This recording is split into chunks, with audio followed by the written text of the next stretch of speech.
planning a trip to Botswana, you may need a Botswana Tourist eVisa before you travel. The Tourist eVisa is an online permit that allows eligible travelers to enter Botswana for tourism purposes. You can apply online without visiting an embassy. This visa is available for travelers who are not visa exempt.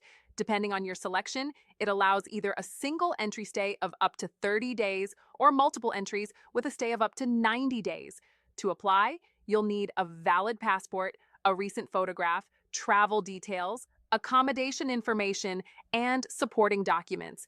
The application process is simple. Start your application online, fill in your details, upload the required documents, make the payment, and receive your eVisa by email. You can also track your application status online at any time. Once approved, print your eVisa and present it on arrival in Botswana. Apply in advance and enjoy a smooth entry for your Botswana trip.